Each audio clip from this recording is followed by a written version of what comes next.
दोस्तों, सर्वोदय विद्यापीठ सीकरी की online class में आपका स्वागत है। आज हम कक्षा 12 की विषय जीव विज्ञान के नेक्स्ट क्लास लेकर आए हैं, जिसमें हम सहलग्नता के बारे में पढ़ेंगे, जिसको इंग्लिश में क्या कहते हैं बच्चों, लिंकेज कहते हैं। यानी सहलग्नता होती क्या है। तो इधर देखिए बच्चों कि गुणसूत्र पर उपस्थित, किस पर उपस्थित, गुणसूत्र पर हमने गुणसूत्र की संरचना के बारे में अध्ययन करा था। ऐसी इस प्रकार की संरचना होती है गुणसूत्र की, ऐसी इस प्रकार की संरचना होती है, ऐसी संरचना होती है गुणसूत्र की कि गुणसूत्र पर उपस्थित जीन होते हैं। क्या होते हैं? जीन होते हैं। और जीनों की जो एक साथ वंशागति होती है उसी को अपन क्या कहते हैं, सहलग्नता कहते हैं। गुणसूत्र पर उपस्थित जीनों की एक साथ वंशागति को ही, एक साथ वंशागति को ही क्या कहते हैं, सहलग्नता कहते हैं। क्या कहते हैं? सहलग्नता। और इसको इंग्लिश में अपन क्या कहते हैं बच्चों, लिंकेज कहते हैं। क्या कहते हैं? लिंकेज। और इसे जीन सहलग्नता के नाम से भी अपन जानते हैं। किसके नाम से जानते हैं बच्चों? जीन सहलग्नता के नाम से जानते हैं। अब आगे लिखा हुआ है वे जीन जो एक साथ वंशागत होते हैं, लिखा हुआ है वे जीन जो एक साथ वंशागत होते हैं उन्हें अपन क्या कहते हैं, सहलग्न जीन कहा जाता है। क्या कहा जाता है? सहलग्न जीन। जो एक साथ वंशागत यानी एक पीढ़ी से दूसरी पीढ़ी में क्या हो जाते हैं बच्चों, वंशागत यानी चले जाते हैं। और सहलग्न जीनों द्वारा जो नियंत्रित वंशागति होती है, लिखा ये देखिए इधर, सहलग्न जीनों द्वारा नियंत्रित लक्षणों को क्या कहा जाता है बच्चों, सहलग्न लक्षण कहा जाता है। क्या कहा जाता है? सहलग्न लक्षण कहा जाता है। एक बार दोबारा देखिए, वे जीन जो एक साथ वंशागत होते हैं यानी एक पीढ़ी से दूसरी पीढ़ी में जाते हैं उन्हें अपन क्या कहते हैं बच्चों, सहलग्न जीन कहा जाता है। और बच्चों इधर ध्यान दीजिए, सहलग्न जीनों द्वारा नियंत्रित लक्षणों को, यानी सहलग्न जीन जो दूसरी पीढ़ी में चले जाते हैं उनके द्वारा जो नियंत्रित लक्षण होते हैं उन लक्षणों को बच्चों क्या कहते हैं, सहलग्न लक्षण कहते हैं। क्या कहते हैं? सहलग्न लक्षण। एक ही गुणसूत्र पर उपस्थित जीनों के समूह को, एक ही गुणसूत्र पर कई सारे जीनों के क्या पाए जाएं, समूह पाए जाएं।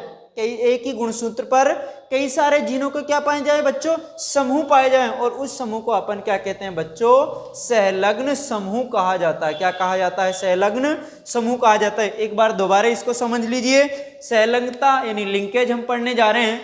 किसी भी गुणसूत्र पर उपस्थित जीनों की जो एक साथ वंशागति होती है यानी एक पीढ़ी से दूसरी पीढ़ी में जो जाते हैं उन्हें अपन क्या कहते हैं, ये उस वंशागति को अपन क्या कहते हैं, सहलग्नता कहते हैं। क्या कहते हैं बच्चों? सहलग्नता। जीनों की एक साथ वंशागति को क्या कहते हैं, सहलग्नता कहलाती है। और इसे अपन एक दूसरे नाम से भी जानते हैं जिसे क्या कहते हैं, जीन सहलग्नता। क्या कहते हैं बच्चों? जीन सहलग्नता कहते हैं। और वे जीन जो एक साथ वंशागत होते हैं यानी एक पीढ़ी से दूसरी पीढ़ी में वंशागत होते चले जाते हैं उन जीनों को अपन क्या कहते हैं, सहलग्न जीन कहते हैं। क्या कहते हैं? सहलग्न जीन। और सहलग्न जीनों के द्वारा, किसके द्वारा? सहलग्न जीनों के द्वारा नियंत्रित लक्षणों को अपन क्या कहते हैं, सहलग्न लक्षण कहते हैं। क्या कहते हैं? सहलग्न लक्षण कहते हैं। जो किसके द्वारा नियंत्रित होते हैं, सहलग्न जीनों के द्वारा क्या होते हैं, वो नियंत्रित होते हैं। और एक ही गुणसूत्र पर उपस्थित जीनों के जो समूह होते हैं, ग्रुप्स होते हैं जीनों के, उनको अपन क्या कहते हैं, सहलग्न समूह कहा जाता है। क्या कहा जाता है? सहलग्न समूह। तो नेक्स्ट इधर देखिए, बेटसन और पुन्नेट ने एक प्रयोग किया था, वो मीठी मटर 1906 में किस पर किया था बच्चों, मीठी मटर। इसका जो वैज्ञानिक नाम होता है लेथाइरस ओडोरेटस होता है। इस पर इन्होंने बच्चों कार्य किया था और सहलग्न जीनों के बारे में बताया था। किसके बारे में बताया था बच्चों? सहलग्न जीनों के बारे में किसने बताया था? बेटसन और पुन्नेट ने। किस पर कार्य किया था? मीठी मटर। मीठी मटर का जो वैज्ञानिक नाम होता है वो बच्चों क्या होता है, लेथाइरस ओडोरेटस होता है। क्या होता है? लेथाइरस ओडोरेटस। इन्होंने सहलग्न जीनों के बारे में बताया कि इन्होंने क्या काम किया, प्रयोग किया था। इन्होंने नीले पुष्प, किसको? नीले पुष्प और लंबे परागकण वाले पौधों का इन्होंने संकरण कराया बच्चों। किससे कराया? नीले पुष्प और लंबे परागकण का इन्होंने संकरण कराया बच्चों। लाल पुष्प और गोल परागकण वाले पौधों से इन्होंने क्या करा दिया बच्चों, संकरण कराया।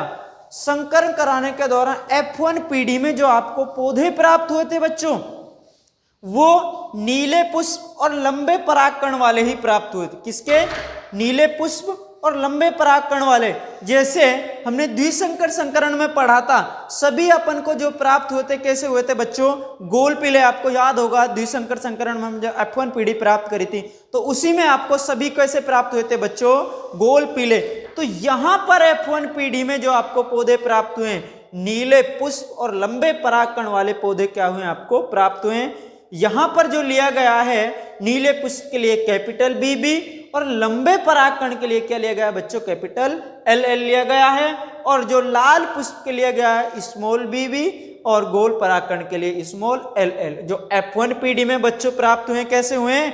नीले पुष्प और लंबे परागकण वाले क्या हुए? पौधे प्राप्त हुए हैं।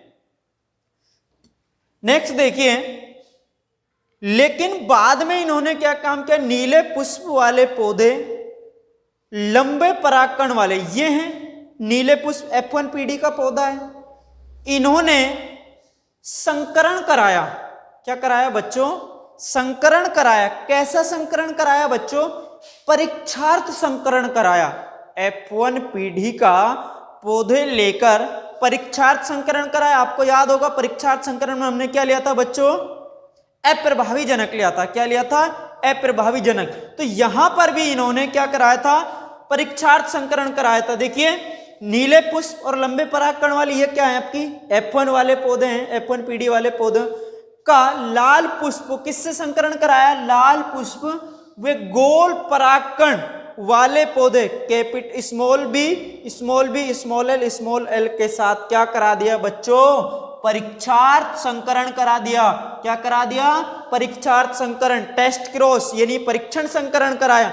आपको याद होगा परीक्षण संकरण में हम अप्रभावी जनक को लेते हैं। किसको लेते हैं? अप्रभावी जनक को। तो यहां पर बच्चों देखिए ये अप्रभावी जनक ही लिया गया है। क्या लिया गया है? अप्रभावी जनक ही लिया गया है। इसके साथ क्या करा दिया बच्चों? परीक्षार्थ संकरण कराए। तो F2 पीढ़ी में अनुपात, परीक्षार्थ संकरण में बच्चों हमने पढ़ा था 1:1 जो परिणाम आया था वो क्या आया था बच्चों? 1:1 ये आया था, 1:1। लेकिन यहां पर द्विसंकर संकरण है तो अनुपात ये आना चाहिए 1:1:1:1। लेकिन ये अनुपात बच्चों प्राप्त नहीं हुआ, ये मिलना चाहिए था। इसके स्थान पर बच्चों कौन सा मिला? 7:1:1:7 प्राप्त हुआ।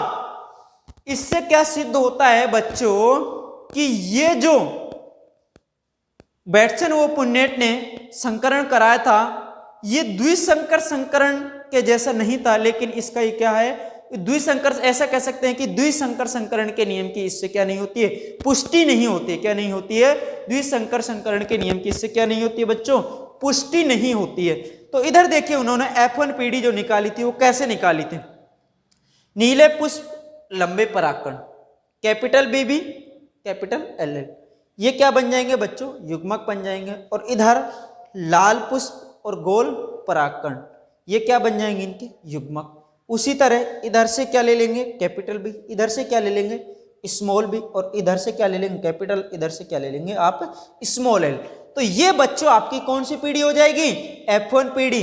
तो F1 पीढ़ी के जो पेड़ कैसे होंगे? मैंने बताया था नामकरण जो करते हैं अपन द्विसंकर संकरण में, पहले अक्षर और तीसरे अक्षर के आधार पर बच्चों क्या करते हैं? नामकरण करते हैं। तो इधर देखिए नीले कैपिटल B के लिए क्या है बच्चों? नीला।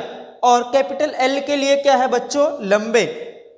नीले पुष्प और लंबे परागकण, ये बच्चों आपकी कौन सी पीढ़ी हो गई? F1 पीढ़ी होगी। क्या हो गई? F1 पीढ़ी। तो जो ये बैटसन व पुन्नेट ने प्रयोग कराया था, संकरण कराया था, ये जो मेंडल का स्वतंत्र अपव्यय का जो नियम होता है उससे इसकी क्या नहीं होती है बच्चों? पुष्टि नहीं होती है। क्या नहीं होती है? पुष्टि।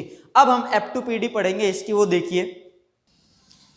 हाँ तो बच्चों अब हम इसका परीक्षार्थ संकरण कराने जा रहे हैं। यह आपकी कौन सी थी? F1 पीढ़ी के पौधे थे। इनको चारों को अलग अलग करके हमने लिख लिया है। पहले का क्रॉस तीसरे से कराएंगे, कैपिटल B कैपिटल। पहले का क्रॉस चौथे से कराएंगे, कैपिटल B स्मॉल l। इस दूसरे का क्रॉस इस तीसरे से कराएंगे तो क्या आएगा बच्चों? पहले स्मॉल b उसके बाद कैपिटल, इस दूसरे का क्रॉस चौथे से कराएंगे, स्मॉल b स्मॉल l। इधर देखिए ये आपका अप्रभावी जनक है, परीक्षार्थ संकरण करा रहे हैं हम, इनमें से एक कैपिटल बी दूसरा स्मॉल एल। अब इधर देखिए ये चिन्ह बच्चों मैंने बताया था किसका था, मादा का। किसका था बच्चों, मादा का। और ये चिन्ह किसका था बच्चों, नर का था। किसका था, नर का। एक साइड हमने किसको लिख लिया है, इन युग्मकों को लिख लिया है, और दूसरी साइड इस युग्मक को अपन ने क्या कर लिया है, लिख लिया है।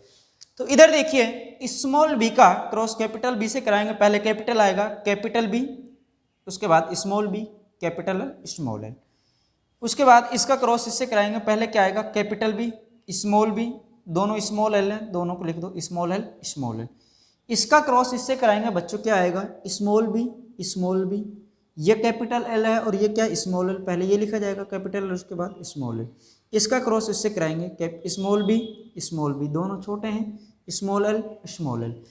तो अब देखिए पहले अक्षर और तीसरे अक्षर का आधार पर अपन नामकरण करते हैं। कैपिटल बी है तो क्या, नीला पुष्प है, और कैपिटल एल है तो कैसा है, लंबा परागकण है।